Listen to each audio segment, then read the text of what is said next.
ou você que vai estar assistindo depois pelas nossas redes sociais e outros canais de comunicação. Quero saudar a todos um bom dia, um bom acolhimento na abertura dessa Semana Internacional de Prevenção e Cuidado ao Uso e Abuso de Drogas. Eu sou o Thiago, estou como presidente do Conselho Municipal de Drogas de Juquitiba. Também sou membro da comunidade Mãe que Acolhe, membro de honra. Quero agradecer a esta Casa de Leis da Câmara de Vereadores de Juquitiba, que nos acolhe, nos recebe esse espaço na pessoa do presidente, que hoje não se faz presente, mas estará no decorrer da semana, nosso vereador Francisco, que estará com a gente também aqui, nosso presidente, o diretor Belo, Ademir, e todos os outros poderes, também o executivo, na pessoa do presidente, do prefeito Lário Scorsato. Quero também dar a palavra e apresentar essas duas pessoas gigantes que estão aqui ao meu lado, e eu vou deixar que eles se apresentem, e na sequência vamos iniciar nossos trabalhos. Vou deixar, logicamente, a palavra para a mulher, não é verdade? Vamos deixar, então, essa senhora de grande ganho, de grande conhecimento ao nosso lado. Bom dia, eu sou Jussara, sou psicóloga de formação, isso há muito tempo já, trabalho há 38 anos com pessoas que abusam de álcool e drogas. Não só a experiência, mas a vivência mesmo da adição tem sido uma coisa de muita preocupação nos municípios, nos estados. A gente tem que ver que não é a nação que é adicta, mas é o indivíduo que está lá na rua, é o indivíduo que está lá usando, é o indivíduo que está drogado, que está em dificuldades sociais, que tem que a gente tem que ter uma preocupação, não é só aquele que procura a clínica, que tem condições financeiras, mas aquele que está na rua, aquele que está doente, que tem doenças mesmo, às vezes micose no pé, que quase arrasa com a vida do cara, que tem pessoas que têm câncer e não tem tratamento. Por quê? Porque não tem nem documentação, perderam a documentação, perderam o rumo da vida mesmo, né? Então eu acho que essa questão da prevenção é uma questão fundamental, a gente olhar e olhar com muito cuidado todos os dias. Não pode esmorecer, não é uma semana só, é todos os dias. Muito bom, doutora Jussara, psicóloga também aqui, que faz história em Juquitiba, também membro do Conselho Municipal de Drogas de Juquitiba, em todos os mandatos, desde 2017, está conosco. Muito obrigado pela sua presença, que vai nos ajudar depois a mediar sobre esse tema que hoje nós vamos abordar. Vou passar a palavra aqui ao nosso grande nobre homem, o Éder. Se apresente, meu amigo. Bacana, bom dia a todos. Eu sou o Éder, sou vice-presidente, estou vice-presidente do Conselho Municipal de Drogas de Juquitiba. Também sou empresário, terapeuta, trabalho com dependência química há quase 10 anos. E essa semana é uma semana, espero que seja espetacular, né? Algo novo para o município de Juquitiba, para mostrar o trabalho que tem sido feito, né? Tem sido feito aqui em Juquitiba, e que a dependência química ela é um problema existente, não só no nosso município, como no nosso país. É isso, Thiago. Visando então todas as falas que já vêm colocadas dos nossos grandes amigos aqui, companheiros e militantes nessa grande desafio, nessa grande causa que é a prevenção, é a intervenção e a recuperação, nós, juntamente ao COMAD, ao Legislativo Executivo, o Mãe que Acolhe, então, nessa semana, ele então proporciona esse material para vocês e para nós também do município, acerca de vários temas que serão abordados de hoje até o dia 26. E hoje nós temos então o grande prazer de estar conosco a falar sobre o método, né? A falar um pouco sobre o que é uma comunidade terapêutica, como funciona, e vocês vão poder interagir também aí no Instagram, no WhatsApp, vocês vão poder estar colocando aí suas perguntas, né? Por trás aqui das câmeras tem pessoas aqui tentando, sempre respeitando a questão do Covid, tanto que nós não temos aglomeração aqui, não temos ninguém na plateia, no plenário aqui da nossa Câmara, você vai poder perguntar. Os acolhidos também do Mãe que Acolhe e outras instituições que estão assistindo podem mandar suas perguntas, seja para o Éder, seja para mim. Pessoas também relacionadas à saúde podem mandar para a Jussara e nós vamos estar respondendo depois na palavra aberta, onde a Jussara, junto com o Éder e a minha pessoa, vamos mediar alguns questionamentos para essa pessoa que está conosco hoje. Quero que ela se apresente e inicie os seus trabalhos, então. Bom dia a todos. Eu coloquei no slide a minha apresentação, daqui a pouco já pode passar para eu poder falar, mas sou a Jaqueline, eu sou psicóloga de formação. Hoje eu estou como gestora terapêutica do projeto Mãe que Acolhe, que atuo há 2 anos nessa comunidade. E vamos falar de pé porque eu prefiro. E eu comecei a apresentação colocando o nosso tema de hoje, né? Comunidades terapêuticas do método Mãe que Acolhe. Então nós iremos falar do que são as comunidades terapêuticas, de onde elas surgiram e como que o método Mãe que Acolhe se diferencia nesse ambiente de CT. Aí eu tenho minha apresentação, no próximo slide, pode passar. Então eu sou formada em psicologia já fazem um pouco mais de 2 anos, especialista em neuropsicologia. Hoje faço uma pós-graduação em dependência química com ênfase em psicodiagnóstico. Também tenho formação pela FEBRAT, pela Uniad da Unifesp em dependência química. Uma extensão em psicofarmacologia, como eu já falei, atual gestora do projeto Mãe que Acolhe. E sou como membro do COMAD nessa portaria de 2021. Vamos falar então, começando com a história das comunidades terapêuticas. As comunidades terapêuticas não são de hoje, né? Hoje muito mais conhecidas, mas elas já vêm há um longo tempo, desde o século XX, em diversos países do mundo, né? Não começou aqui no Brasil, começou em muitos outros países, principalmente na Inglaterra, com Maxwell Jones, e nos Estados Unidos, por outros grupos. E aí o marco principal que a gente tem é Bill Wilson e Bob Smith, que marcam a fundação, em 1935, lá em Ohio, do Alcoólicos Anônimos, que é a primeira instituição que marca o início da luta contra a dependência química, que são 2 dependentes, 2 médicos que se conhecem, se juntam e criam uma fundação do Alcoólicos Anônimos para essa recuperação. E hoje o Alcoólicos Anônimos é difundido pelo mundo inteiro. Pode passar o próximo slide. E eu coloquei um breve histórico das comunidades terapêuticas no Brasil, que começam lá em 1968, em Goiânia, com um movimento de jovens livre. Depois chega em 1971, em Niterói, com a comunidade cristã S8. Em Brasília, em 72, Maringá, em 75, também em Porto Alegre. E em 1978, criada pelo Padre Haroldo Ram, Fazenda do Senhor Jesus, em Campinas. E aí, nesse momento, se marca a comunidade terapêutica como um método e como uma técnica. Já não são só sítios que colocam pessoas, também nesse período todo a gente tem a luta antimanicomial como uma grande parte da história, principalmente da psiquiatria e da psicologia brasileira, que nós que somos da área já estudamos bastante. E aí o Padre Haroldo começa uma comunidade terapêutica com embasamento científico, com uma metodologia totalmente diferente do que era proposta na época. Então a gente segue entendendo que as comunidades terapêuticas hoje são entidades privadas, sem fins lucrativos, que realizam o acolhimento de pessoas com transtornos decorrentes do uso, abuso ou dependência de substâncias psicoativas, em regime residencial transitório e de caráter exclusivamente voluntário e espontâneo. Essa é uma definição do Ministério da Cidadania, do nosso próprio governo federal, que hoje já regulamenta e já acredita nas comunidades terapêuticas como uma metodologia que funciona.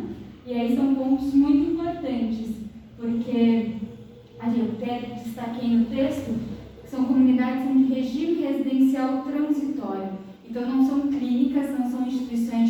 saúde são instituições que trazem a pessoa para ela viver em comunidade, viver em residência por um determinado período de tempo. Então, como muitos colocam, não é a volta dos manicômios, é um período que ela estará fazendo o processo terapêutico de forma voluntária, querendo estar ali, querendo essa mudança no seu padrão de vida, nos seus hábitos, no seu estilo comportamental. E aí, normalmente, a gente encontra comunidades com um período que variam de 3 a 12 meses, conforme um projeto terapêutico que é proposto por cada comunidade, que se vai diferenciando, cada método, cada comunidade tem o seu jeito de funcionar. Então, normalmente, antes, nesse período histórico, como eu falei, passavam-se dos 12 meses, mas hoje nós temos uma legislação que estabelece que qualquer acolhimento em caráter de comunidade terapêutica não pode ultrapassar 12 meses e também não pode ultrapassar 18 meses no período de 2 anos. Então, existe uma legislação que preza por isso. E também, eu sigo aqui a fala dizendo que o principal instrumento que nós temos nas comunidades é a convivência entre os pares. Então, apesar de toda a técnica que nós vamos falar aqui, apesar de tudo isso, a gente coloca como principal instrumento a convivência entre eles, entre os dependentes químicos, como iniciou-se lá com Bill e Bob no Alcoólicos Anônimos, eles convivendo juntos, aprendendo juntos, entendendo que um pode colaborar com o outro, são o principal instrumento para a gente buscar uma recuperação. Pode seguir.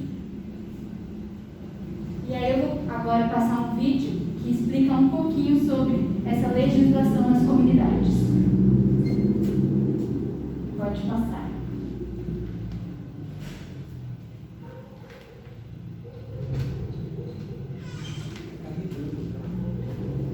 Está carregando o vídeo, e aí então ele vai lhe explicar sobre essa legislação, o que é necessário para se ter uma comunidade terapêutica. Como que eu, cidadão, sei que vou para um ambiente que tem uma legislação, um ambiente que tem uma segurança para o meu familiar, para o meu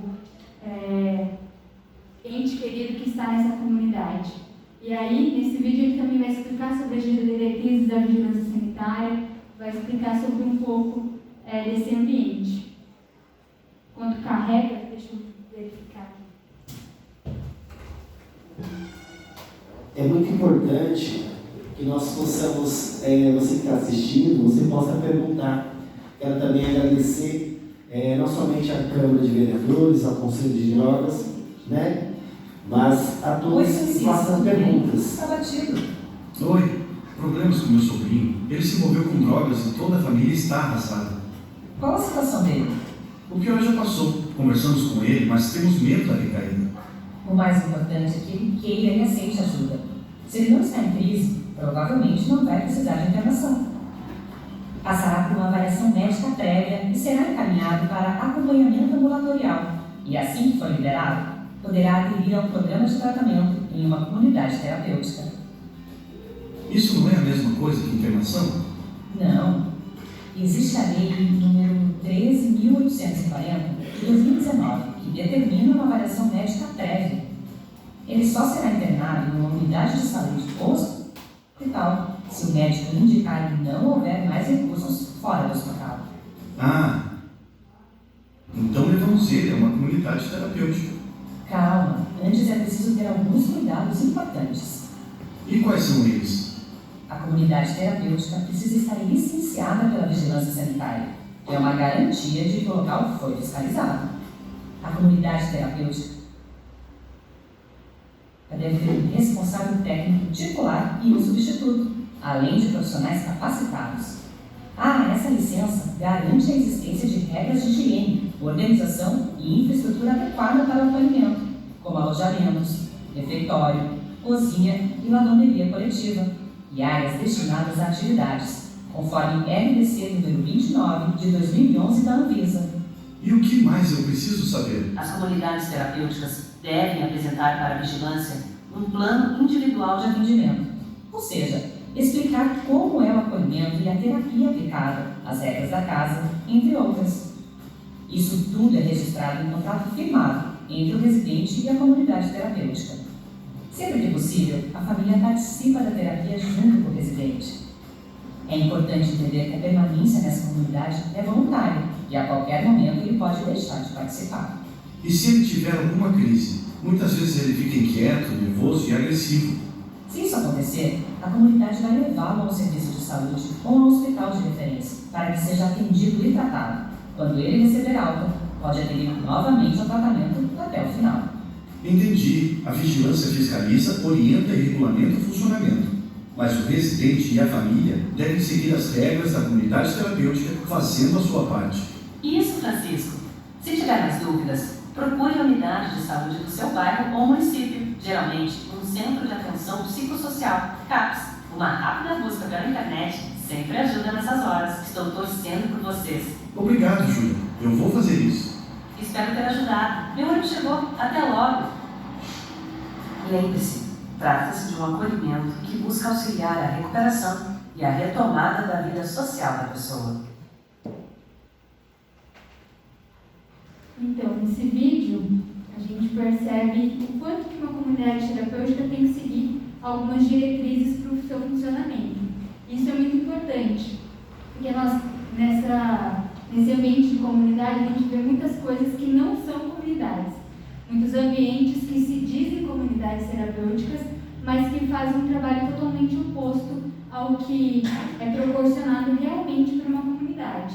Então, uma comunidade terapêutica ela deve seguir as normas e regras da vigilância sanitária, ela deve seguir as normas e regras estabelecidas pelo governo federal e não privar o acolhido de seus direitos. Na verdade, garantir os seus direitos, os seus deveres e também garantir que essa família também seja acompanhada. Pode seguir o slide. E como também dito no vídeo, a gente percebe que a comunidade tem que seguir todas essas regras, mas também é importante que a família, que o acolhido também entre dentro desse processo terapêutico de uma forma ativa. Não somente de uma forma esperando que a comunidade faça tudo por ele. Pode seguir o slide para a gente poder continuar. E essas normas e regras da vigilância sanitária são presentes na RDC 29 da Anvisa e também na Resolução 01 do CONAD, para quem tiver interesse em pesquisar. E aí a gente entra em alguns conceitos da comunidade terapêutica, que são principalmente propostos por um autor chamado Jorge de Leon, que é um grande estudioso das comunidades. E o que ele nos traz? Que o abuso de substâncias é um transtorno complexo da pessoa na sua integralidade. Então, muitas vezes a gente pode pensar que o transtorno do uso de substância, a dependência química, é uma doença só física, é uma doença só mental, é uma doença de saúde pública, é uma doença social, mas não, acomete todo o indivíduo, tanto no seu caráter físico, mental, social e espiritual. Então, é uma doença que a gente chama biopsicossocial e espiritual. E o tratamento ele deve abarcar tudo isso, ele deve seguir todas essas modalidades. E revela uma disfunção no estilo de vida e no modo de agir dos dependentes químicos. Então, a gente tem que tratar todo esse estilo de vida, porque apesar de todas as influências que são biológicas, que são psicológicas, também existe o comportamento que deve ser trabalhado. Eu, como psicóloga, atuo com base na abordagem de terapia cognitivo-comportamental. Vocês também podem dar uma pesquisada sobre isso. Então, a gente entende que o ser humano ele é ativo em seus comportamentos.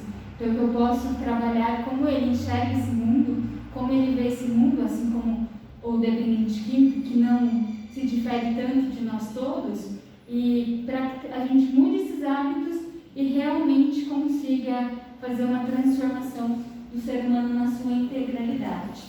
Pode seguir. E a dependência química é apenas um sintoma. A gente não entende a dependência química como o grande problema.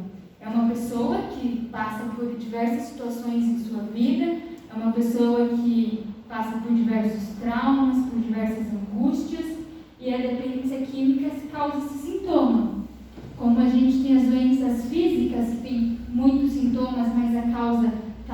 dentro e a gente tem que investigar, a dependência química é a mesma coisa. Ela aparece como esse sintoma, esse sinal de alerta, e não é essa essência do transtorno. E a comunidade terapêutica ela visa descobrir isso. Da onde surgiu essa dependência?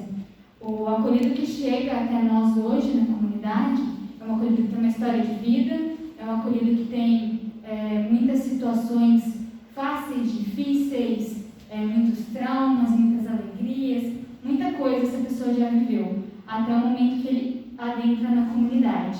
E é isso que a gente deve ser trabalhado. E aí a comunidade ela também vê o indivíduo como primordialmente responsável pelo seu transtorno e sua recuperação. Porque todos nós temos responsabilidade pelo que nos acontece. Nós entendemos, principalmente na psicologia, que nós somos seres que podemos fazer essa transformação da nossa vida.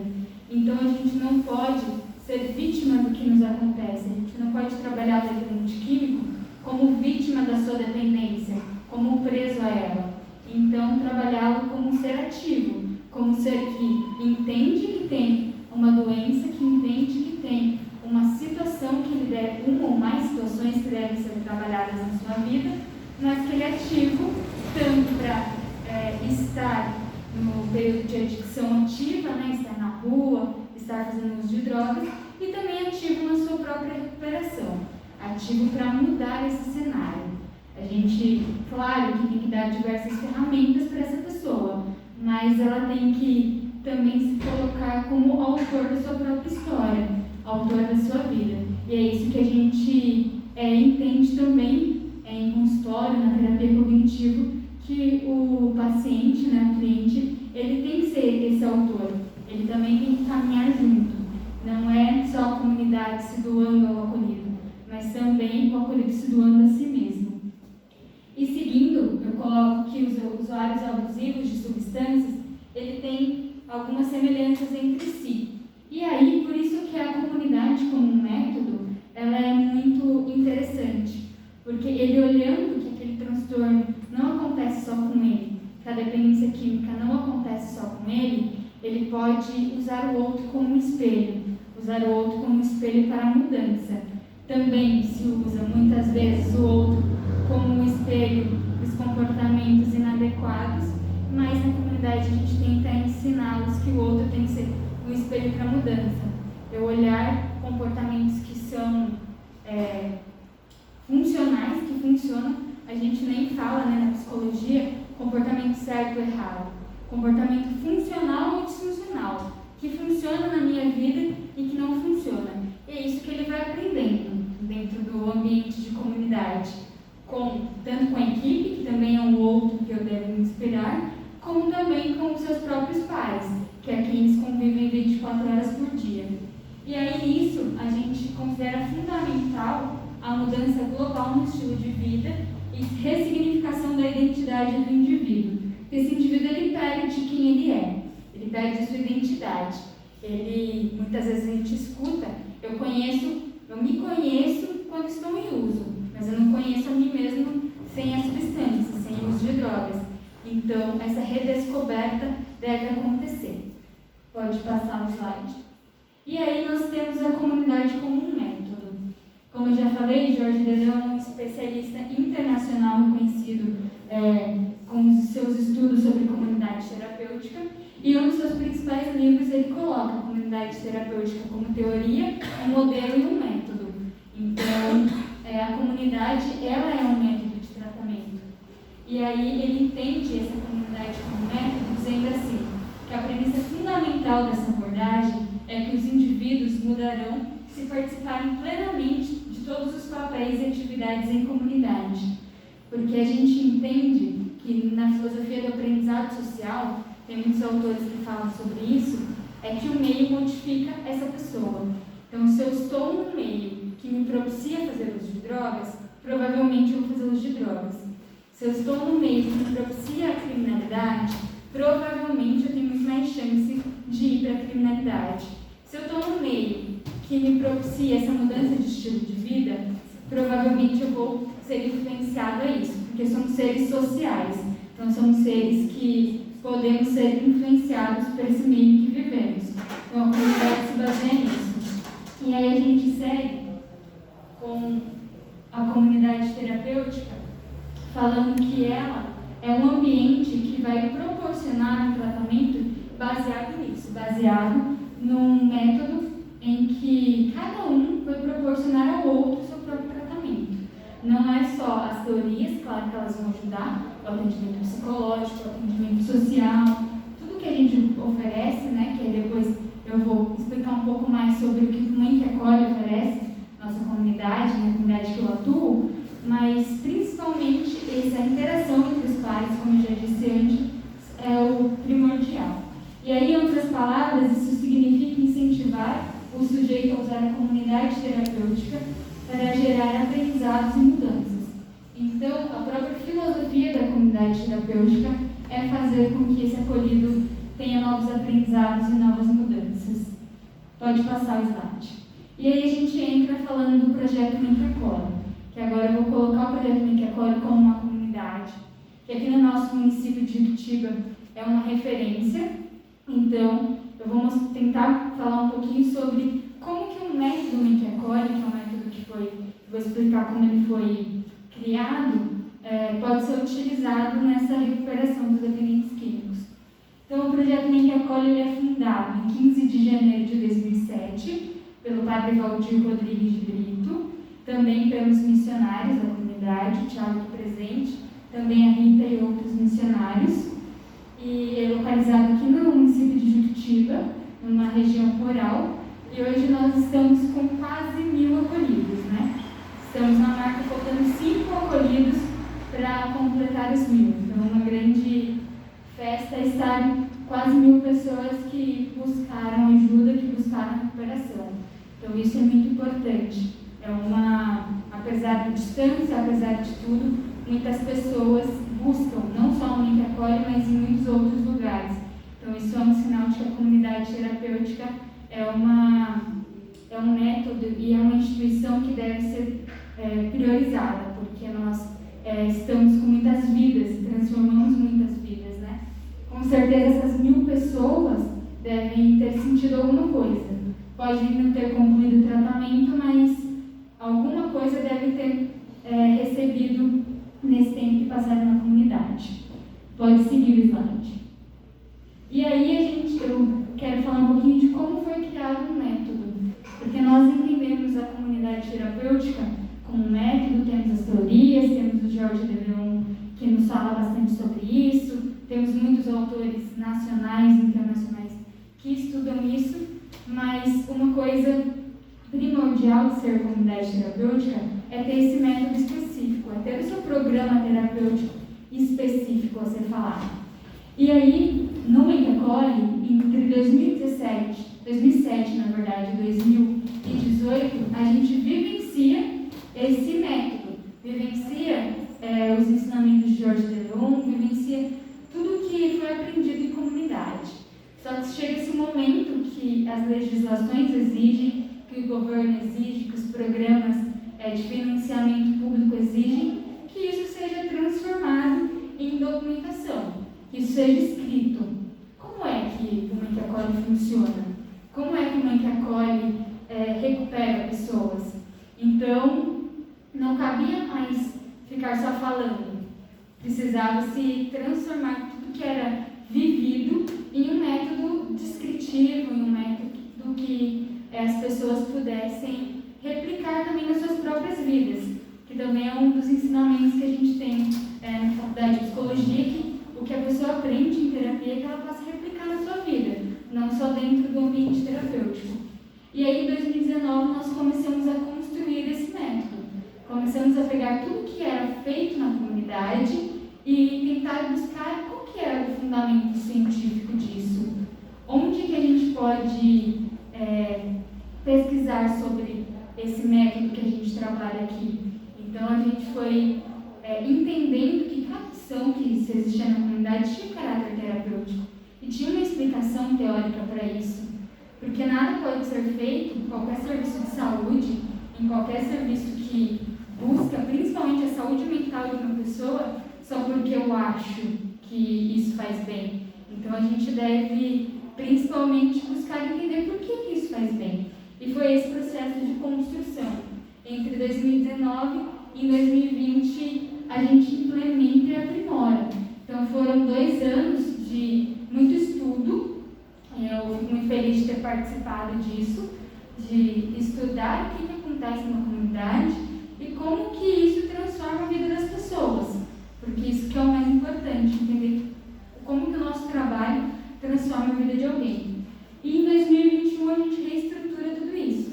A gente pega tudo que nós temos, que eu vou explicar em seguida para vocês, e coloca isso de uma forma ainda mais funcional. Porque uma coisa que é muito importante é saber que nós lidamos com pessoas, e pessoas mudam.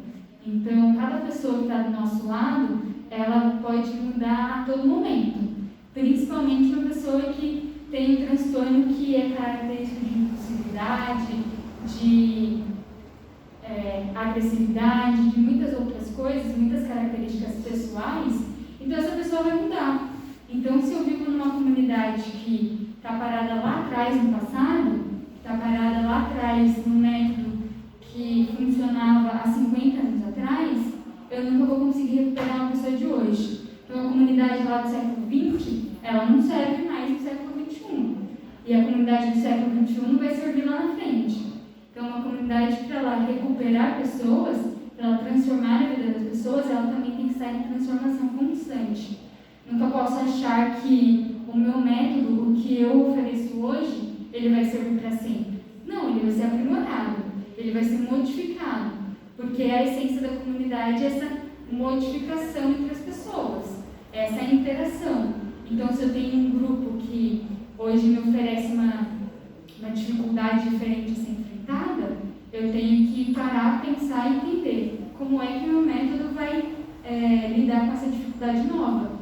E não achar que o indivíduo que vem até mim, ele tem que se adaptar ao que eu ofereço. Não. Eu, como comunidade, eu tenho que saber que eu tenho que buscar novas formas de tratar pessoas, de acolher pessoas, novas formas de tratamento. Então, a gente se reestrutura em 2021 para que em 2022 a gente comemore os 15 anos do projeto Link Acolhe. Eu acho que essa semana de prevenção que nós oferecemos é um dos marcos também, como a primeira semana realizada pelo projeto, também em comemoração desses 15 anos. Pode seguir o slide. E aí a gente entra no que é esse método Link Acolhe. Porque eu falei de tudo, mas não cheguei ainda no que é o método. Que são um processo terapêutico que nós dividimos em 3 fases, prezando o atendimento singular dos indivíduos em uma equipe multiprofissional. E essas 3 fases são 3 fases muito importantes: o autocuidado, o autoconhecimento e a autonomia.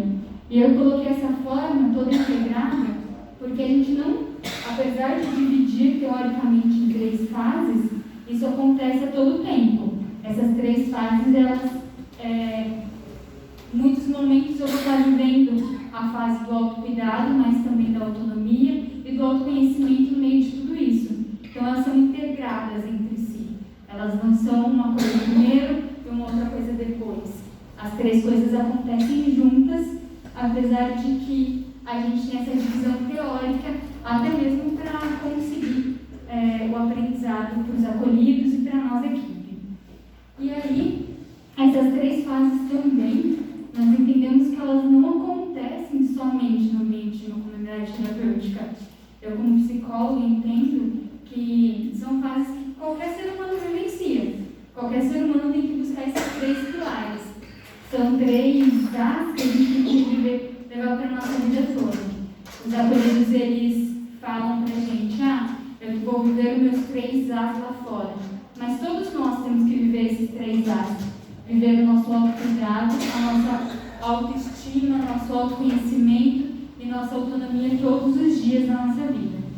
E aí, seguindo, vamos explicar fase a fase.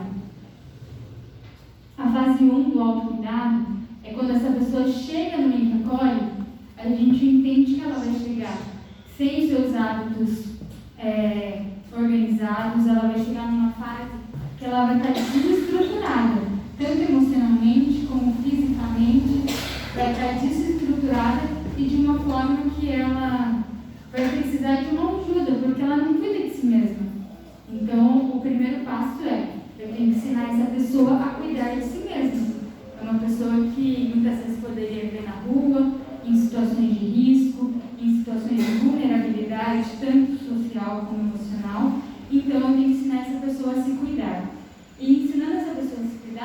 ela vai passar por um processo de desintoxicação, de organização psíquica dos seus pensamentos, dos seus sentimentos, vai ter algumas oscilações de humor e vai se adaptar a esse programa terapêutico que é oferecido pela comunidade. E aí a gente elabora uma coisa chamada plano de atendimento singular. O que é isso? Plano de atendimento singular é, como eu disse, são pessoas diferentes, são pessoas que vêm de realidades diferentes, então o tratamento não vai ser igual para todo mundo. E aí o plano de atendimento singular, ele é estabelecido pela Resolução 01 do CONAD, lá de 2015, que é o Conselho Nacional de Política sobre Álcool e Drogas, e aí cada acolhido que chega numa comunidade terapêutica ou em qualquer serviço de saúde, porque o FAS, o PIA, são planos individuais de atendimento que devem ser proporcionados por qualquer serviço, porque o tratamento ele não vai ser igual para todos. Então, ele deve ser baseado nas características pessoais dessa pessoa, nos objetivos e metas pessoais dessa pessoa e também com o auxílio de uma equipe multiprofissional para poder direcionar essa pessoa nesses objetivos e nessas metas. E além disso, o Eng Acolhe também nessa reestruturação, ele coloca como uma parte primordial a vivência também dos 12 passos. Os 12 passos são uma filosofia que é do grupo de mútua ajuda, que chegou lá, como eu já disse anteriormente, com Bill e Bob no Alcoólicos Anônimos, temos os 12 passos também do Narcóticos Anônimos, e temos no Eng Acolhe uma grande voltagem aos 12 passos da pastoral da sobriedade. Então, durante o nosso método, a gente entende que esses passos devem ser vivenciados para que essa pessoa busque uma alta terapêutica e busque vivenciar um estilo de vida totalmente oposto ao que ela vivia antes. E aí, nessa primeira fase de autocuidado, ela vive esses primeiros passos, do primeiro ao quarto passo, desde a admissão que ela tem uma doença, que ela tem uma questão a ser trabalhada, muitas outras questões a ser trabalhadas, e que no momento que ela chega à comunidade, ela já tentou de tudo. Então ela já se sente impotente perante aquela situação. E ela vivencia o segundo, terceiro e chega no quarto passo. O quarto passo, eu acho que ele é um dos passos que mais tem a ver também com a psicologia, que é fazer um minucioso e destemido inventário moral. E fazendo esse inventário moral, eu entendo que essa dependência química, essa doença, ela não vem de hoje. Ela não chega agora e toma conta da minha vida. Ela vem de lá de trás, talvez da minha gestação, de muitos traumas que eu passei, de muitas dificuldades e que me tornaram quem eu sou hoje. Então a gente nunca pode entender a pessoa só como a pessoa naquele momento, a pessoa que usa droga naquele momento. É uma pessoa que passou por diversas situações, um ser integral, como a gente já falou aqui, e que precisa desse cuidado. E essa pessoa vai redescobrir-se nesse inventário moral. E se redescobrindo, ela passa a segunda fase, que é a nossa fase de autoconhecimento. Pode passar o slide. E aí, eu entro numa fase que depois, provavelmente, essa pessoa já ficou 90 dias na comunidade para chegar a essa fase de autoconhecimento. Então, ela vai buscar se conhecer. Como eu falei antes, quem eu sou? Eu sou uma pessoa que me conhece usando droga. Eu sou uma pessoa que me conhece estando na rua. Eu sou uma pessoa que me conheço fazendo coisas que eu não faria se não tivesse sob efeito. E agora, quem é essa pessoa que muitas vezes nunca construiu uma identidade? Porque começou a usar droga lá com seus 12, 13 anos ou antes. Então, na fase de formação da adolescência, que é a fase que a gente cria a nossa identidade, essa pessoa não criou uma identidade própria. Então ela entra na comunidade para se conhecer, para descobrir o eu. Que eu coloco aqui a busca do eu e o desenvolvimento de habilidades sociais, de autoestima, de autoconfiança e descoberta também da espiritualidade. Então, essa pessoa ela vai ter que descobrir como que ela age no mundo sem o uso. Porque muitas vezes a pessoa utiliza da substância, do álcool, das outras drogas, como forma de agir. Então se eu sou tímido, eu vou usar essa substância para me desinibir. Então se eu sou uma pessoa agitada, eu vou usar de uma outra substância para me acalmar. E aí então eu preciso aprender a agir, aprender a ter novos comportamentos sem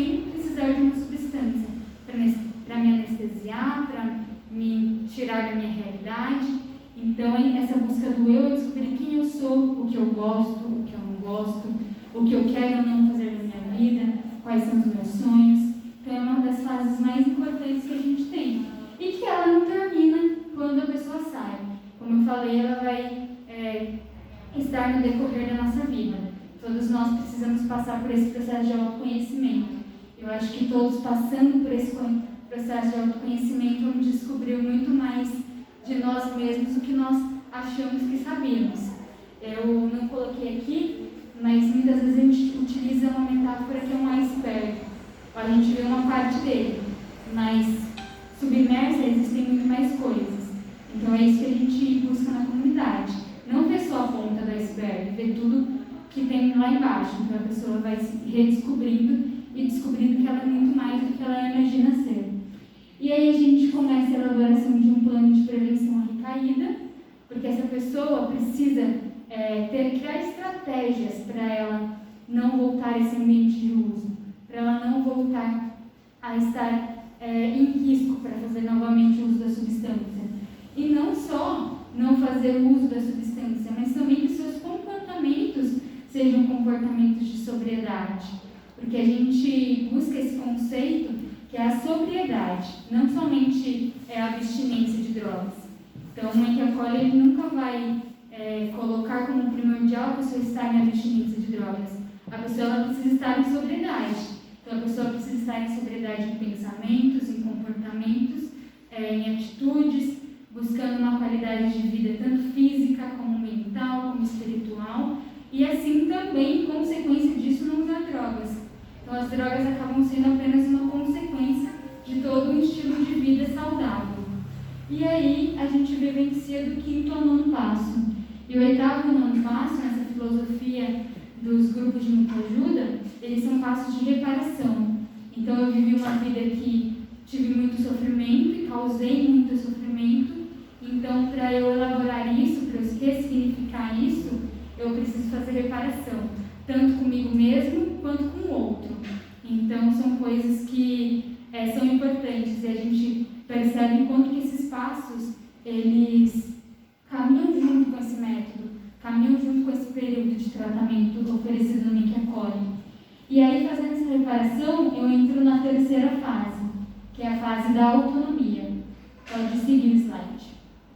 E na autonomia, eu já me conheci um pouquinho, né? Porque a gente vai se conhecendo durante toda a nossa vida. Eu já aprendi a me cuidar, a ter novos hábitos, tanto de sono, de higiene, diversos hábitos. E aí eu tenho que me desenvolver, porque eu vou ficar nessa comunidade no máximo por 12 meses. Muitos saem antes. Então o que eu vou fazer? Eu cheguei num ambiente que me ensinou coisas novas, eu cheguei num ambiente que eu conheci pessoas diferentes, aprendi novos hábitos, aprendi a orar, aprendi a acreditar em Deus, aprendi a acreditar em mim mesmo. E aí eu vou sair dessa comunidade.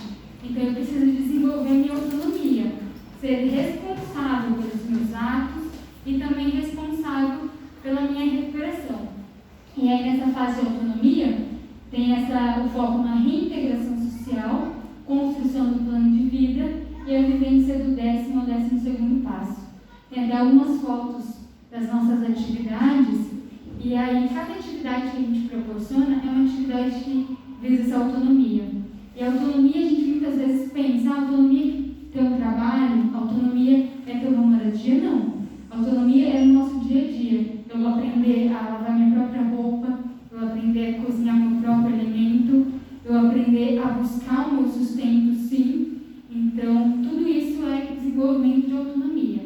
E a autonomia também é aprender a arcar com as consequências dos meus atos. Então, se eu não procurar um emprego, eu talvez não tenha meu sustento no final do mês.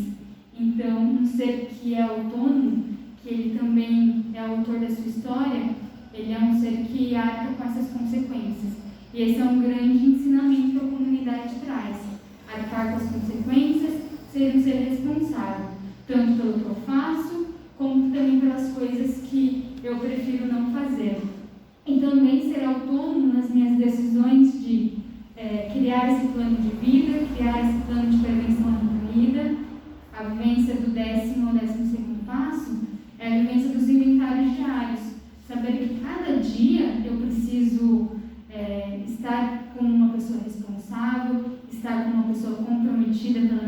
recuperação, está como uma pessoa que tem um objetivo de vida e vai seguindo o caminho para alcançá-lo.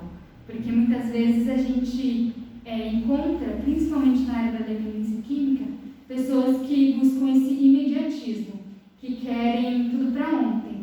Então eles têm que aprender e vão aprendendo sendo comunidade que para alcançar um objetivo eu tenho que seguir degrau por degrau, subir uma escada. Pode seguir o slide. E para a gente resumir o que é o método Make a Cole, eu coloco aqui que primeiro a gente chega nessa fase do autocuidado, tem até a foto de um menininho se regando, se cuidando, criando flores do que antes era sofrimento, do que antes era espinho, saiu umas flores, e aí a conscientização sobre a doença que a pessoa tem, a inserção de hábitos saudáveis de uma rotina que não existe. Uma pessoa sobre o uso de drogas, ela perde toda essa rotina, não tem hora para acordar, não tem hora para dormir, não tem hora para tomar banho, para comer, então ela precisa aprender tudo isso. Um cuidado integral de si mesmo, da sua saúde física, mental e também da sua saúde social. Então é um momento que a gente busca estabilizar essa pessoa, estabilizar ela tanto na parte física, se ela precisa de algum encaminhamento médico, de alguma outra situação, ela também vai passar pelo acompanhamento psicológico, porque ela precisa se estabilizar emocionalmente, porque agora, sem uso da substância, ela vai estar consciente dos seus atos, então estar consciente do que ela fez, do que ela deixou de fazer, do sofrimento que ela causou a si e causou ao outro. Então, essa estabilização na saúde mental é muito importante. E, por fim, a gente também tem que buscar essa estabilização social. Então, essa pessoa ela precisa buscar os seus direitos, tanto o seu direito de ter toda a sua documentação, o direito de ter um benefício social, o direito de ter acompanhamento dos órgãos que podem apoiar essa pessoa. Então, a gente também busca isso nessa primeira fase de autocuidado. Em seguida, de autoconhecimento, tem a busca por si mesmo, que a gente já falou, pela busca da sua identidade, que foi perdida nas substâncias, a descoberta de si, do seu redor e a ressignificação.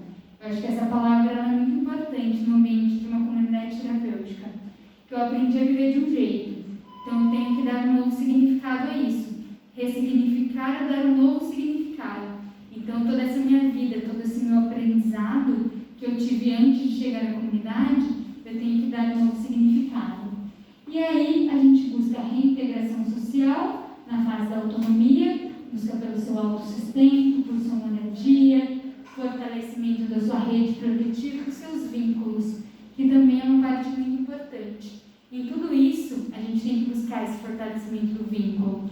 O vínculo com a família, o vínculo com o emprego, o vínculo com a sociedade. Então, eu ouvi uma vez, eu acho que é muito pertinente. A dependência química, ela não é só uma doença, ela também é um rompimento de vínculos. Porque essa pessoa, estando num processo de dependência química ativo, ela vai romper todos os vínculos que ela vai criando. Então, a recuperação tem que recuperar tudo isso. O vínculo com tudo, até mesmo consigo próprio. Que até mesmo o vínculo comigo mesmo eu perco pelo uso da substância. Eu deixo de fazer o que eu acredito para fazer uma próxima dose, para ter acesso a essa próxima dose. Em seguida, pode passar o slide. Eu coloco o que diferencia o Make a Cole para a gente finalizar. O Make a Cole ele é diferenciado por 3 pontos, ao meu ver. Pelo amor, o acolhimento e a espiritualidade. Porque tudo isso que eu falei aqui pode ter em muitos outros lugares. E eu acredito que deva ter em muitos lugares que a gente conhece e muitos que não são tão conhecidos. E aí, a nossa inspiração é Santa Teresa de Calcutá, é uma das padroeiras do nosso projeto. Ela tem uma frase que diz assim: há medicamentos para toda espécie de doença, mas se esses medicamentos não forem dados por mãos bondosas que desejam amar, não será curada a mais terrível das doenças, a doença de não se sentir amado.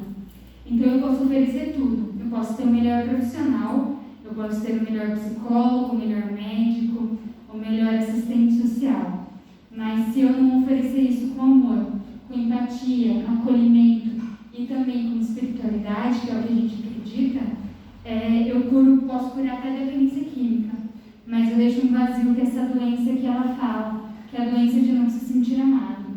E aí uma pessoa ela não vai se recuperar no local que ela revive essa dor.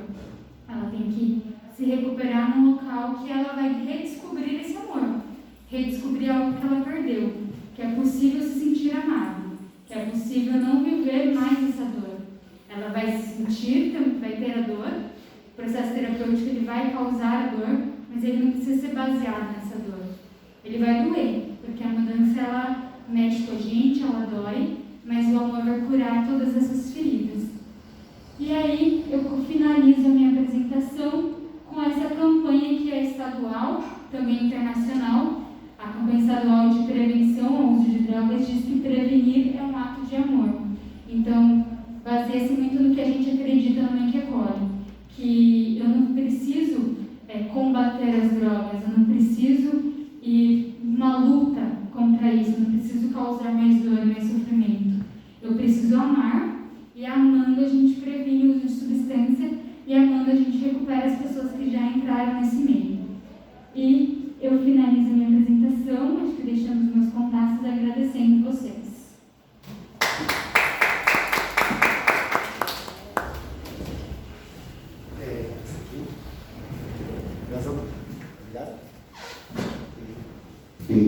Então tá. Então eu vou fazer o seguinte, eu vou pedir que a doutora Jaqueline então assuma a cadeira do meio. O Éder também agora, junto com a Jussara, compõe a mesa, os três, e eu vou deixar agora vocês fazerem uma sabatina, né? Agora a ideia da sabatina. Eu também não é nem justo eu compor essa mesa com tanto conhecimento extornado aqui para nós, né? Só a única coisa que eu vou pedir que vocês falem bem no microfone, ou quiserem usar esse aqui, ele está bem legal, quiserem passar, vocês verem que é melhor, para que os que estão em casa, que estão assistindo, possam ouvir melhor as perguntas e as respostas. Então, cada um vai ter direito a 3 perguntas e ela vai ter direito de responder 6 perguntas.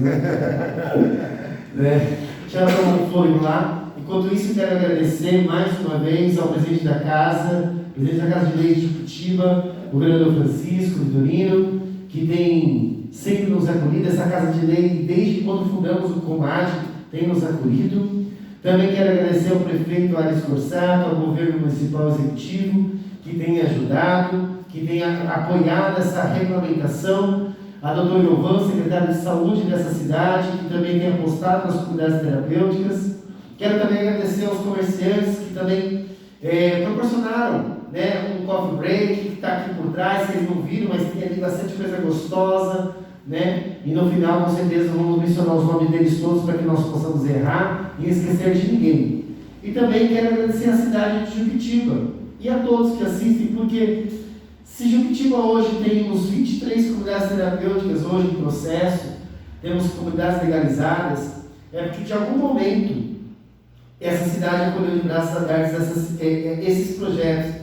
Porque até então era um trabalho desconhecido. Comunidade terapêutica era um lugar onde um pastor, um padre, ou alguém que se recuperava, colocava pessoas no sítio, colocava oração e tudo acontecia.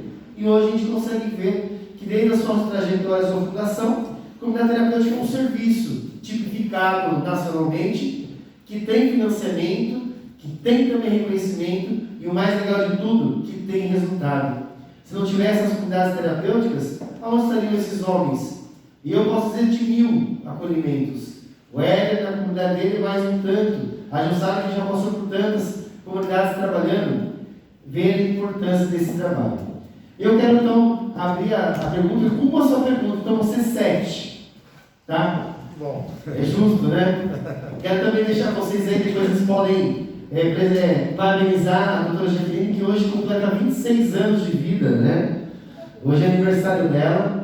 Ela que escolheu por vocação essa missão de ser psicóloga, meus parabéns.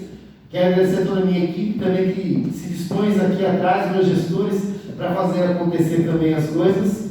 Mas quero fazer uma pergunta. Diante do que você apresentou para nós, doutora, eu posso afirmar E se eu afirmo, eu quero dizer como vou afirmar e como eu vou descobrir.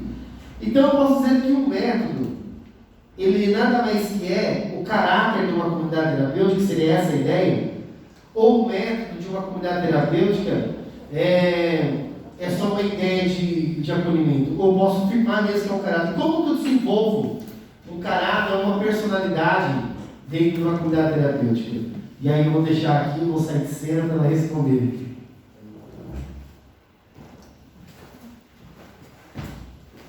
Eu acredito que, respondendo a sua pergunta, Thiago, o método, a comunidade terapêutica ela vai ter suas características. A comunidade Mãe que Acolhe tem as suas características, a comunidade Kairos tem as suas características, então isso vai diferenciar cada uma. E é isso que vai fazer com que cada uma tenha um atendimento singular. Porque a gente não vai chegar lá no Mãe que Acolhe e vai ver a mesma coisa que a gente vê em outras. A gente vai chegar em cada uma e ver suas características. Então é isso que vai diferenciar. Então o método ele não vai ser único. Uma comunidade terapêutica não pode dizer que eu tenho um método de comunidade terapêutica, eu sigo isso, e todo mundo deve seguir assim. Não, porque a gente precisa dessa personalidade. O jeito que cada uma vai cuidar dessa pessoa, que cada uma vai buscar a recuperação dessa pessoa é diferente. Então isso faz com que cada lugar traga novos ensinamentos. E como nós, seres humanos, somos todos diferentes, precisamos de lugares diferentes. Vai ter pessoas que vão chegar no Mãe que Acolhe e não vão se identificar com o que a gente vivencia.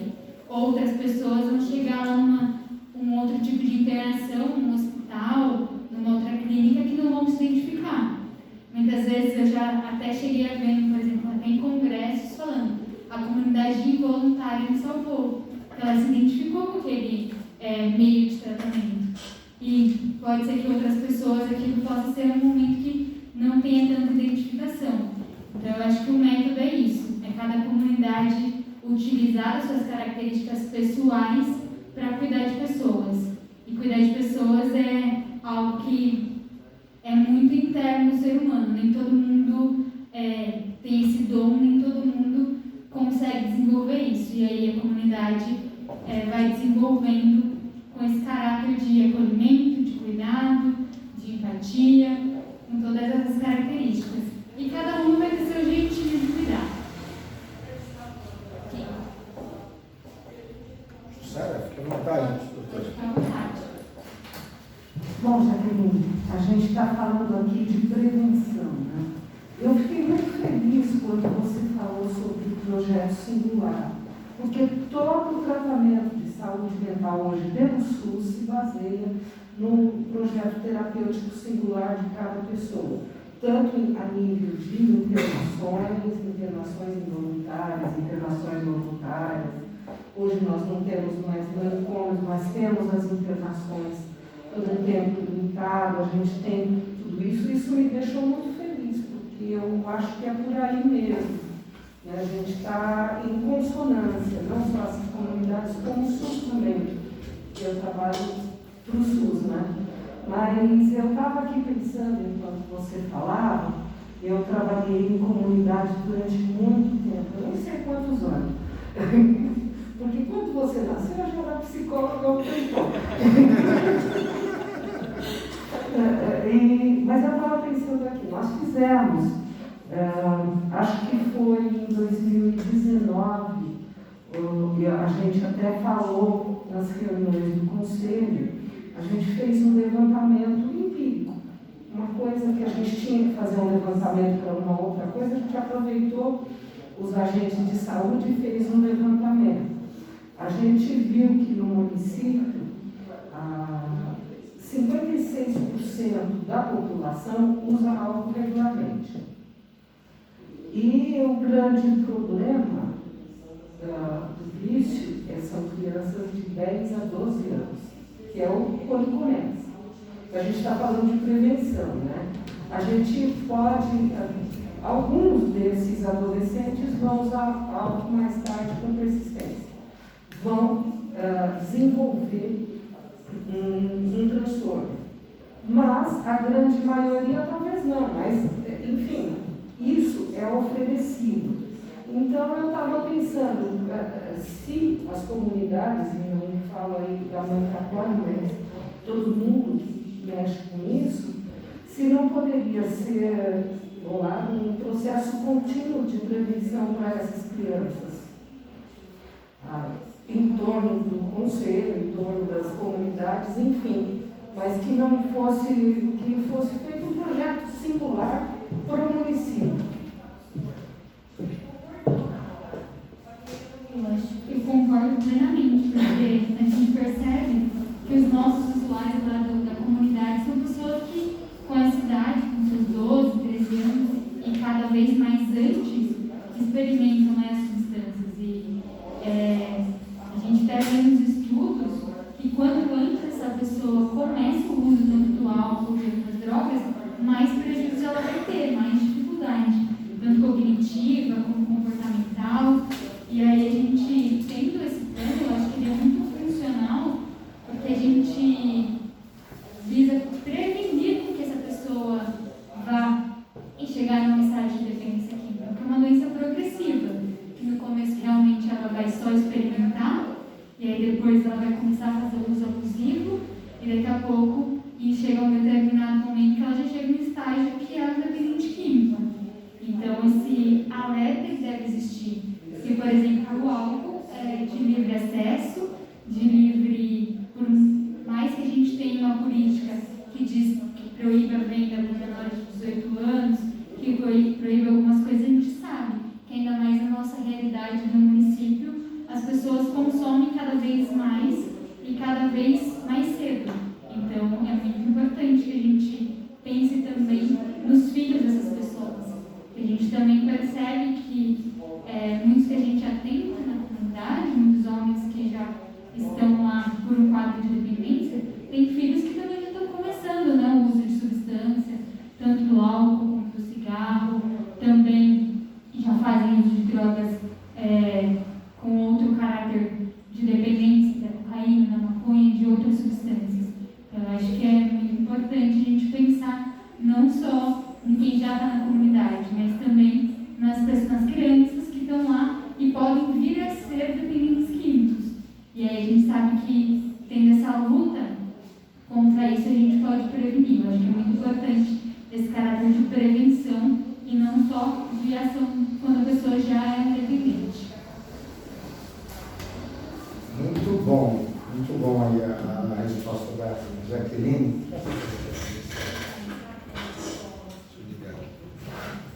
Melhor agora? Vamos lá, assim, o que a doutora Jussara falou é muito importante, porque a prevenção, e assim, é um marco histórico no nosso país, no estado de São Paulo e no nosso município.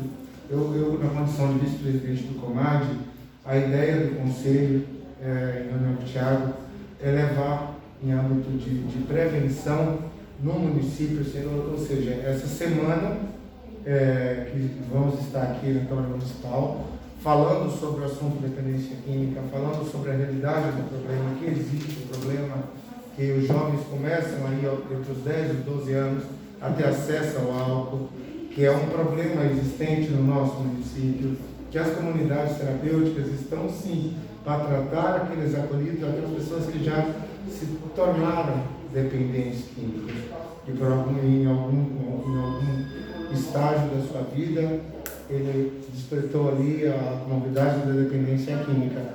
E o lado preventivo é o que funciona. Então, assim, dia 26 de junho de 2021. Eu acho que isso é um marco histórico para a gente que trabalha no âmbito da dependência química, para nós terapeutas holísticos, profissionais da área da dependência química, psicólogos aí que se capacitaram na área da dependência química.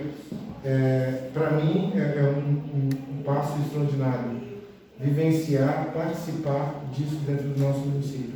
A ideia é que palestras aconteçam nas escolas, a ideia é que o método Mãe que Acolhe, o método da Kairos, o método de outras comunidades apareçam, né? Para mostrar que assim, que existe as comunidades terapêuticas para aquelas pessoas que já estão com o problema da dependência química. mas que não é necessário que se espere chegar lá. É necessário falar que álcool é droga. É necessário falar que aquela substância ilícita que ele vai se divertir com os colegas pode levar um problema para ele no passado. Vamos para a pergunta para a doutora, né? Para Jaqueline. Jaqueline, você falou muito bem ali sobre os passos, Bill Bob, sobre o método, desenvolvimento desse método. Nasceu lá em 1968, né? A comunidade terapêutica nasceu antes, né? Veio para o Brasil e se tornou um método em 78 com Bagarou, em Campinas, quando começou a tratar a dependência química como um problema que tinha que ter um método para se tratar, que não era só colocar lá e dar uma enxada para eles, né? E substituir as enxadas por psicólogas, né? Tem ditados que dizem assim, a psicóloga era enxada, substituir as enxadas por psicólogos e técnicos em saúde mental. E delimitando ali, então, a linha de passos. Então, assim, você acredita que a doença é comportamental, que é uma doença de comportamento, como você disse, e que os métodos eles têm que existir dentro da comunidade terapêutica para dar, então, dê consentimento ao tratamento entre os pares? Eu não acho que é só de comportamento, mas também de comportamento. Eu acredito que é uma doença que é física, que ela é psicológica, que ela é espiritual e que ela também é comportamental. E aí eu acho que o comportamento é o que a gente tem mais visível, então é a principal coisa que a gente vai modificar. Então, não que seja uma doença de comportamento, mas como eu tenho comportamento como algo visível, como eu tenho comportamento como algo que está ali, então eu tenho que modificar aquilo para que eu tenha outras consequências. Então, se eu me comporto de uma forma, eu tenho uma consequência na minha vida. Então, se eu uso drogas, eu vou ter uma consequência negativa. Posso ter o prazer imediato, mas eu também vou ter uma consequência negativa. Então, eu tenho, de uma forma ou de outra, que me comportar de uma outra forma para que eu tenha diferentes resultados. Tem até uma frase que é do Einstein, que ele diz que insanidade é fazer as mesmas coisas buscando resultados diferentes. Então, se eu me comporto do mesmo jeito, eu vou ter o mesmo resultado. Então, muitas vezes o dependente químico quer fazer tudo igual. Quer frequentar os mesmos lugares, quer estar com as mesmas pessoas, quer ir nas festas, quer ter livre acesso ao álcool, a outras drogas, e quer continuar em sobriedade, e quer não usar drogas. Então, se eu tenho todo esse comportamento, que são comportamentos de risco, que a gente chama, eu vou ter um resultado que é estar numa dependência ativa, né? E aí, então, eu preciso sim mudar meu comportamento, eu preciso sim ter todas essas técnicas, esse manejo para mudar o comportamento. Só que eu, como psicóloga, entendo que, principalmente para mudar o comportamento, eu preciso mudar por dentro. Então, se eu não mudar, que sentido tem essa questão para mim? Se eu não pegar e não admitir a minha doença, a dependência química, se eu não entender que tem muitas coisas que influenciam, eu não vou conseguir mudar meu comportamento. Então, eu não acredito naquilo. Então, por exemplo, o acolhido, ele chega na comunidade, não acreditando naquela recuperação, ele pode até, por um dia, por alguns meses, mudar o comportamento dele, mas quando ele sai, ele volta a fazer as mesmas coisas, porque aquilo não faz sentido. Então, eu acho que eu preciso primeiro mudar por dentro, para depois mudar esse comportamento. Acho que por isso que os psicólogos estão tão presentes nas comunidades, porque essa mudança por dentro também pode ser atingida pela psicoterapia, pelo acompanhamento psicológico. Mas claro que precisa também de muitas outras coisas, né? Precisa de todo um acompanhamento integral da vida de toda essa pessoa, também de quem está do lado, né? Da família e de todos os outros. Acho que é isso. Claro. Então, a gente estava falando do polo da criança, do adolescente, né? Porque 10 anos, pelo ECA, é uma criança. É uma criança que no final do churrasco vai juntar todas essas bebidas no copo e tomar tudo. Ela não vai, o pai já está lá de trabalho e tal, ela vai pegar aquele monte de copinho com o resto e vai mandar ver, para ver como é que é, para ver.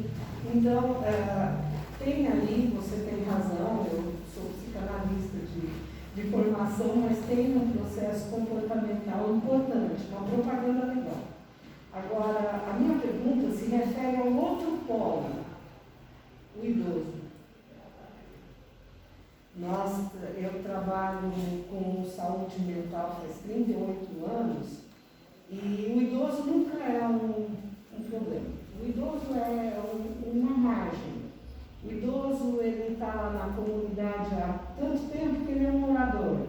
Agora não pode mais, mas tinha isso e acho que ainda em algumas comunidades tem aquele velhinho que bebeu a vida inteira, que já está para lá, vai mudar, que não tem mais, ele não vai se recuperar. Porque não tem mais possibilidade, ele não tem mais vida útil, vida social, ele não vai se recuperar e a gente sabe ele está lá. Né? A gente está falando de homens, mas há milhões de mulheres que ficam em casa, tratadas, os filhos batem, chegam a bater, tá? chega às vezes num programa de saúde, chega e matou porque apanhou do filho. Mas como as outras e não tem jeito.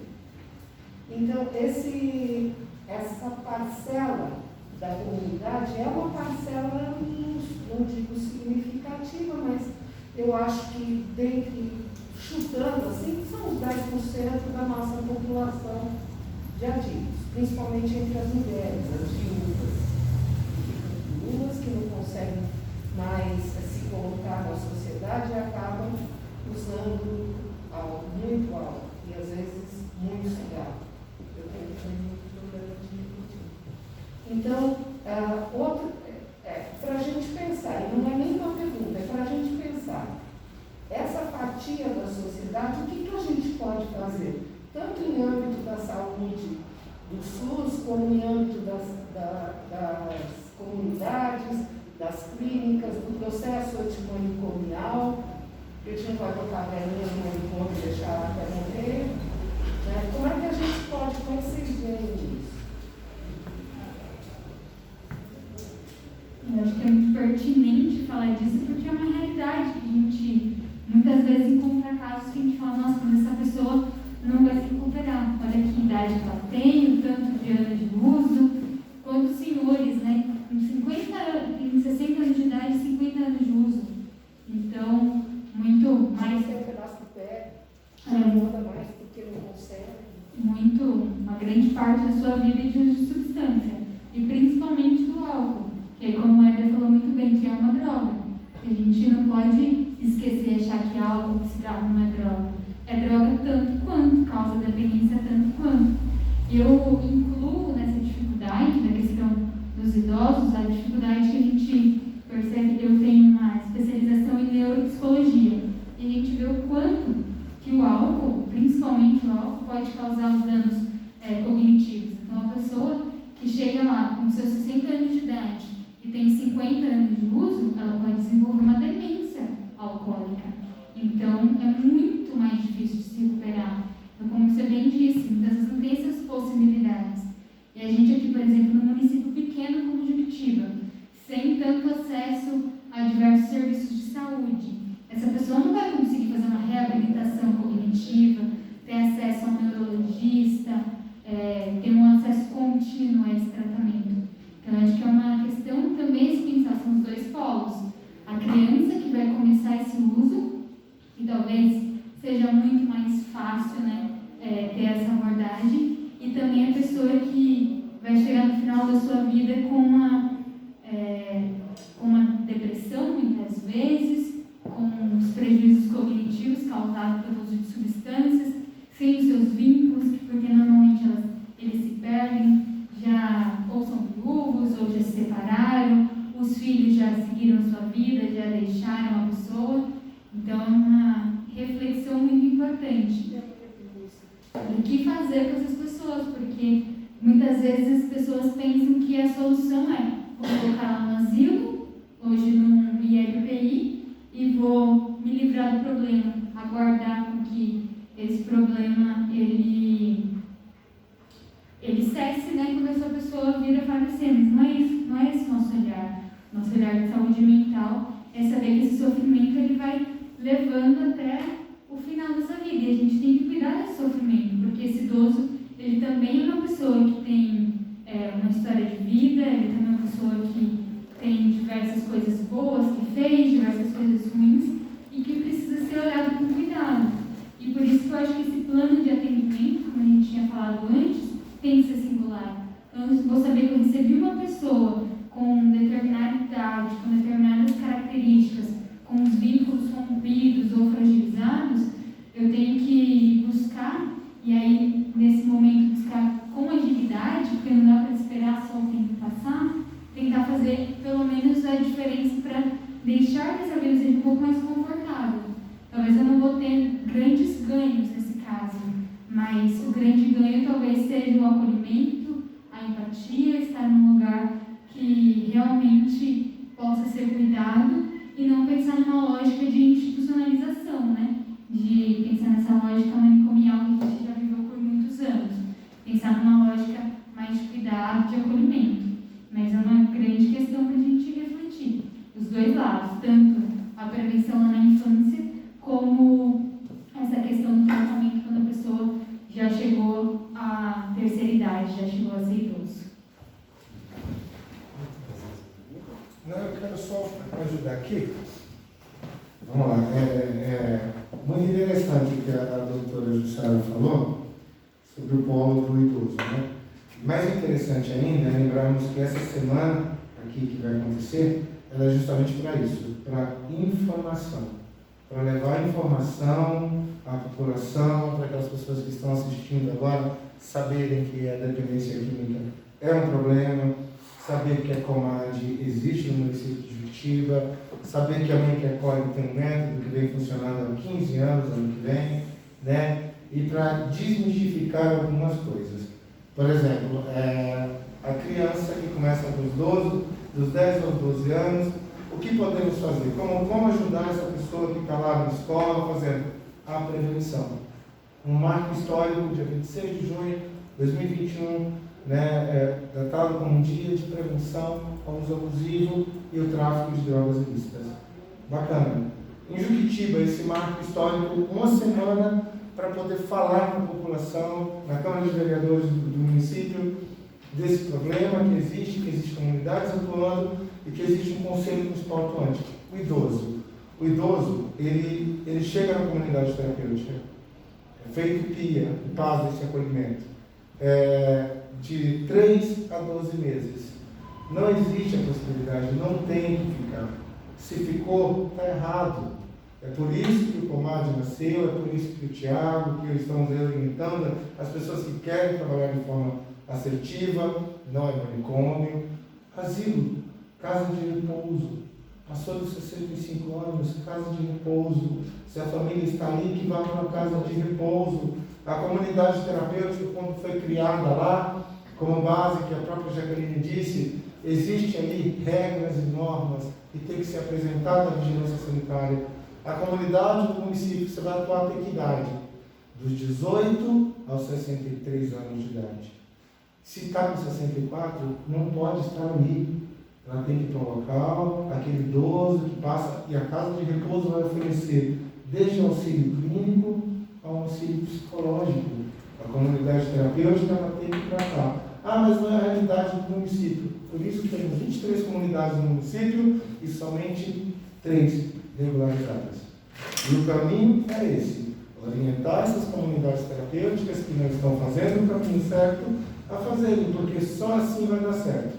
E não adianta o governo do Estado, em 2019, estipular uma lei 13.840 com o Ministério da Cidadania, não adianta o governo estadual estipular uma data para fazermos um dia de conscientização ao combate da droga, não adianta eu e o Tiago, ou vocês como doutores que estão trabalhando há anos, falarmos do problema, mostrarmos o caminho e as pessoas ainda acreditarem que a psicóloga é enxada, por exemplo.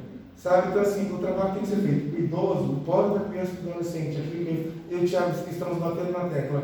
Vamos começar a pedir para que as pessoas permitam que a Jaqueline, que a doutora Jussara, que o Tiago, que o Éder venham palestrar dentro das escolas falando sobre o problema da dependência química, né? que o idoso ele tem que ficar dentro da comunidade de 3 a 12 meses. E naquela faixa etária. Depois disso, ele não pode virar morador. Né? Então, assim, essa fala não é uma pergunta, era só para falar um pouco sobre o assunto. Eu quero agradecer então as contribuições da doutora Jussara, do Éder, também quero agradecer aqui a doutora Jaqueline, que se colocou bem nesse dia de comemorar seu aniversário natalício, colocar todos os dons que você tem recebido também à mesa de todos nós que já participamos via as redes sociais, mesmo nesse tempo de pandemia. Quero também dizer para vocês que esse tema é um tema assim, muito abrangente, não daria para abordar somente num encontro, porque nós falamos do quê? Nós estamos falando de que a comunidade terapêutica é aquela que articula a rede, articula os programas, articula todas as ações. Então faz valer a pena vocês acompanharem a gente essa semana, pois lá no nosso Instagram, @mãequeacolhe, onde você está assistindo agora online, você vai conseguir assistir, e também mais tarde, lá no nosso canal do YouTube. Você tem que se inscrever e aí curtir e compartilhar Mãe que Acolhe. Aí você vai lá no nosso canal do YouTube, se inscreve, que logo mais vai subir esse vídeo também no nosso canal. Amanhã nós vamos estar abordando o tema resiliência, das 10 ao meio-dia, a qual eu serei então palestrante. Olha só, vou estar falando um pouco sobre resiliência do ser humano e do dependente químico e no tratamento. Então vale muito a pena você também divulgar, você fazer comentários. Uma coisa que a gente observou aqui na nossa transmissão é que vocês que estão vendo, se tem algum comentário, chama no particular, vamos conversar, nós estamos aqui para ajudar, porque toda história tem 2 lados, né? Tem o lado daquele que sai ferido e aquele que fere. Então, quando a gente fala sobre resiliência, nós vamos falar isso amanhã. Não dá para a gente também tomar partido de nada e expor as pessoas em redes sociais, a qual não é o objetivo do Mãe que Acolhe, nem do Tomate, nem dessa Casa de Leis e nem desse nosso município. Né? E muito menos do SUS. É isso mesmo. É isso mesmo, o doutor Jussara colocou aqui para nós. Então, siga-nos lá, compartilhe e amanhã estaremos juntos aqui mais uma vez. Eu espero que possamos ter contribuído um pouco mais com a história do município e eu vou deixar já elencado aqui para deixar gravado. Essa Casa de Leis já recebeu um ofício, não estou com ele aqui em mãos, há 15 dias atrás, para então uma discussão pós-semana de prevenção com 2 temas. O primeiro tema seria uma discussão na mobilização para a regulamentação das comunidades terapêuticas no município, juntamente com o executivo. E o segundo tema seria nós fazermos uma discussão sobre as políticas públicas de um projeto de lei para a prevenção nas nossas escolas municipais e estaduais de Juquitiba. O presidente já acatou essa ideia, já acatou, junto com o vice-presidente e com os outros vereadores aqui, para que nós possamos fazer mobilizações e discussões em plenária, em dias de estudo, para que nós possamos ter algo direcionado no município de Juquitiba. Porque a ideia nossa é trazer informação. É trazer informação e lembrar que nós estamos falando dos seres humanos. Drogas, álcool, nós não tratamos. Tratamos e direcionamos o ser humano. Deus abençoe a todos. Muito obrigado a todos envolvidos. E tenhamos então um ótimo dia e amanhã estaremos juntos.